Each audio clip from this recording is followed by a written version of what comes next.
Good afternoon, everyone, and we have returned. We are Westchester Talk Radio. I'm Bob Marone, along with Matt Sako, and we are at the Knollwood Country Club here in Elmsford, New York, for the Honickman Company's Invitational Golf Tournament. Proceeds to benefit Volunteers of America of Greater New York, and we are streaming on Westchester Talk Radio. My next guest is Scott Allmers. He's the Vice President of Sales for Pepsi Bottling Company. They are, of course, an affiliate of the Honickman Company. And Scott is the Vice President of Sales. Welcome. Good afternoon, Bob. How are you? Very well, very well. Interested in what you have to say. Reginald Goins, the CEO and President of the Honickman Company, was very anxious to have you on. He yelled out to you. He told us to capture you, tie you up, and drag you to our portable studio. Well, he was in my foursome today, so I'm curious to know what he said. Oh, I told you what he shot. After he bought so many of these mulligans, he shot a 7. Just for the record, I bought all the mulligans. We ran out, and then we had to have someone come out and give us some more. Oh, that's pretty good. Whenever I played golf a lot back in I don't play it anymore because I do other things, but I wish I could have bought mulligans. I'd have gone broke. I'd still be paying them off. Well, the funny thing is when you buy mulligans, that means your score should be excellent, maybe like 10 under. Unfortunately, we didn't have that luck with us today. So have you guys looked at the leaderboard? How are you doing? Oh, we did. We were 4 under, but it looks like about 8 or 10 under is going to win it today. Okay.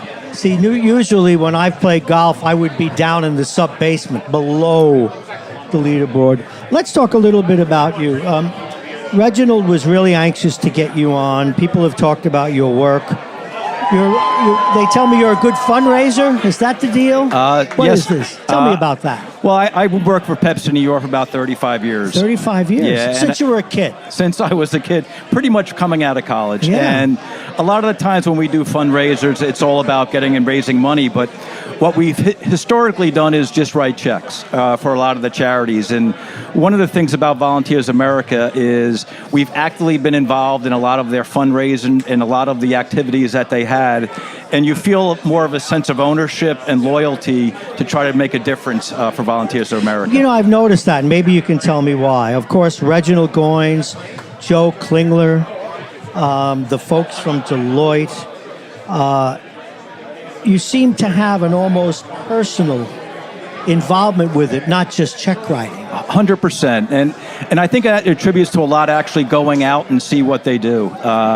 We've been fortunate, and this is more pre-COVID, more than so, but we've been wrapping Christmas presents for the needy. We've been doing backpack programs for those who are entering back in school. And when you participate in those events, you feel more a sense of urgency of what needs to be done. And we were fortunate after COVID to have this event. And quite frankly, this is probably one of the biggest events we've had post-COVID. And I think all of us are extremely active. And honestly, it's not me. It's about all our business partners, our suppliers, our brand managers who really stepped up to help us out and participate. I see that, and I know there's a big gala coming up as well. I'm sure you'll be involved in that on December 6th, 125 years strong. Correct. Can you believe this organization is 125 years old? That's amazing. That's amazing how long they've been, and it feels like they're getting stronger and stronger too. So I kind of look at it as 125 years young, and I think they have a great future in front of them. Where does your motivation come from? First of all, how long have you been involved with Volunteers of America,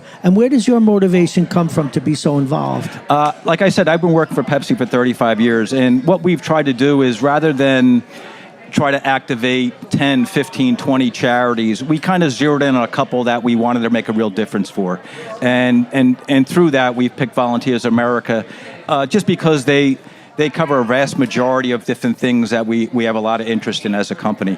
And you got to earn the right to work in these communities, and that's exactly what we want to do, is make a difference. Yeah, that comes up a lot from Mr. Goins, from the people at, of course, Pepsi Bottling of New York.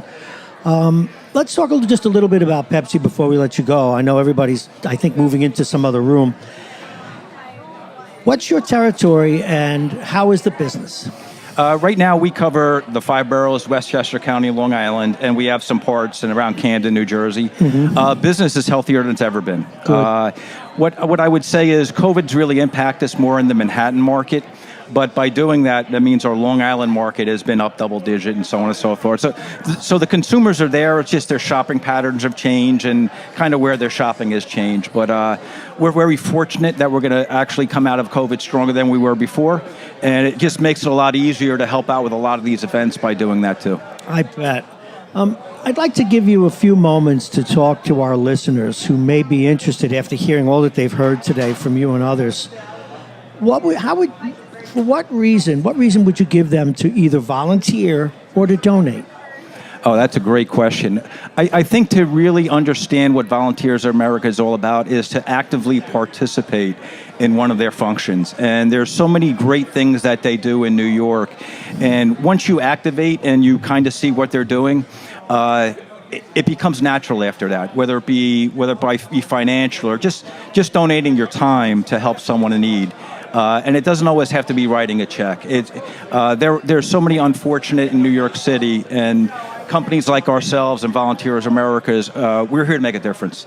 And we appreciate everything they've done for everybody, including ourselves. No, I neglected to ask you one question, and I'll go back to it now. Where does a busy man, I know what sales is like.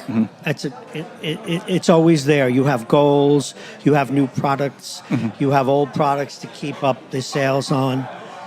Where do you find the time to do this? We extend our 14-hour days to 16. No. What I would also say, too, is Reginald's been terrific. Reginald spends a lot of our time trying to understand our schedules and do this. And putting this together is kind of like planning a wedding. You know some things will go wrong, but 99% of it will go right. And we spent a lot of our extra time through this weekend just to making sure this was an event that we were proud about, and everybody's going to go walk away from this feeling real good about themselves, because we're going to ask them again next year to help us out. and you'll be, you have this great sales. Speaking of sales, selling mulligans, as I mentioned to someone earlier, this is like selling blood to Dracula. Yeah. To sell mulligans to golf players, I mean. Yeah, unfortunately, like I said before, with all our mulligans, we were still on the 4 under. Well, Scott Allmers, thank you so very much. Pepsi's lucky to have you, and it's a wonderful effort that you put forward for Volunteers of America. Bob, thank you for joining. This was awesome. Oh, the pleasure was ours. It's really been a hoot. Thank you so much. Thank you. And congratulations for what you do. All righty, folks, we're going to take a break. We'll be back after this.